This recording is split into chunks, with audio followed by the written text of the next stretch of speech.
Kundanna assoluta min-naħa tal-Kamra tal-Intrapriżi żaru medji fil-konfront ta' diskors li għamel il-membru parlamentari laburista Alexa Ġus-Saliba kif attakka lin-negozji lokali f'livell Ewropew. Il-Kamra tal-SMEs innotat li mhux l-ewwel darba li Ġus-Saliba ħareġ b'dan it-tip ta' attakk u ddeskrivew l-aġir tiegħu bħala wieħed ipokrita u li jmur kontra il-prinċipji tal-Partit Laburista li hu jirrappreżenta.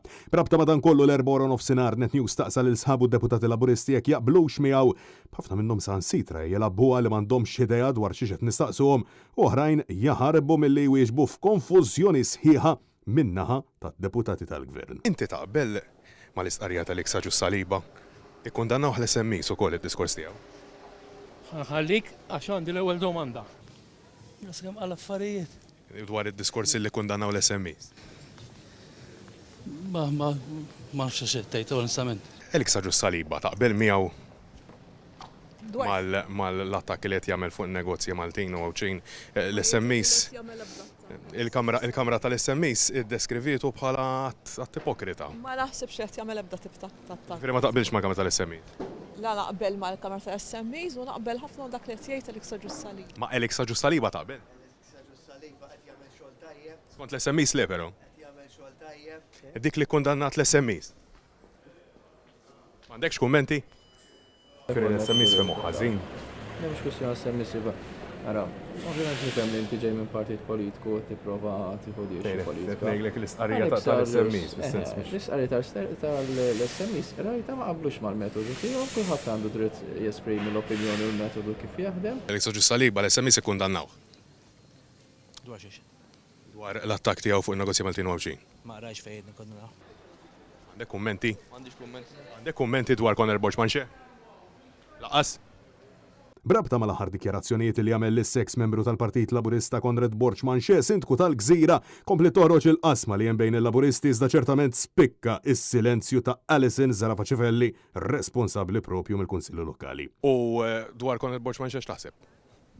Sellimlu, bidna ħafna miegħu u jkompli jsib l-appoġġ tiegħi bħala Ministru. M'għandi l-ebda messaġġ, ma naqbilx miegħu ma xorta nirrispetta d-deċiżjoni tiegħu. X'inhu l-kummenti tiegħek dwar l-istqarrija ta' Conrad Borġmanxe?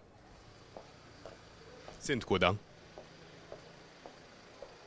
Intant brabta ma dan kollu Net News taqsal il-Prim Ministru Robert Abela kif il-Kamra tal-SMEs iddeskrivit l-aġir ta' Alexa Ġus-Saliba bħala tattiċi ċip biex jiggwadanja l-voti għall-elezzjonijiet tal-Parlament Ewropew.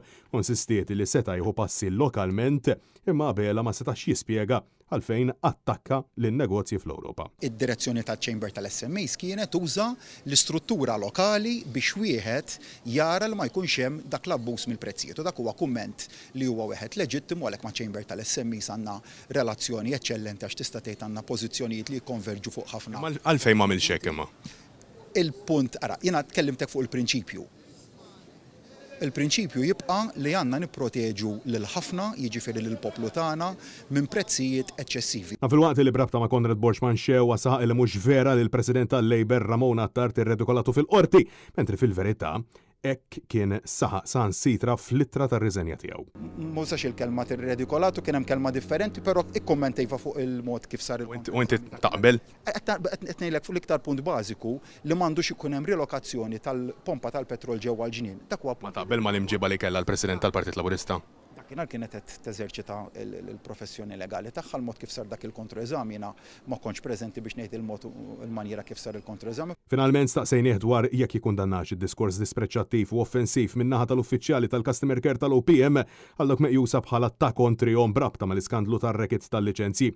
Iżda ma waslet ebda kundanna u ebda apoloġija, anzi ħeġġiġhom jibqgħu sejrin hekk. Fil-waqt li sal-aħħar baqa' jiddefendi lill-Ministru Ian Burġ. Tikkundanna il-kliem li kien hemm fiċ-ċets ta' ċertu wħud uffiċjali tal-Customer Care tal-OPM? Il-persuni illi marru lilin mill-leġittimità huma dak il-persuni li tresqu l-qorti. Dak il-persuni li operaw fit-termini ta' dak li huwa leġittimu huma dak il-persuni li ma tresqux il-qorti u allura mhux tal-li ma nikkundannhomx tal-li ninkoraġġihom jibqgħu wettqu. Imma kien hemm diskors. Mhux tal-li qed ngħidlek jiena ninkoraġġihom jibqgħu jagħmlu x-xogħol tajjeb li huma l-ewwel qed impjegati għalih. Nerġa' intenni il-Ministru Ian Burġ ħadem u opera fil-parametri ta' dak li kien mistenni minnu bħala Ministru tal-Gvern. Francesco Catania, għal Net News.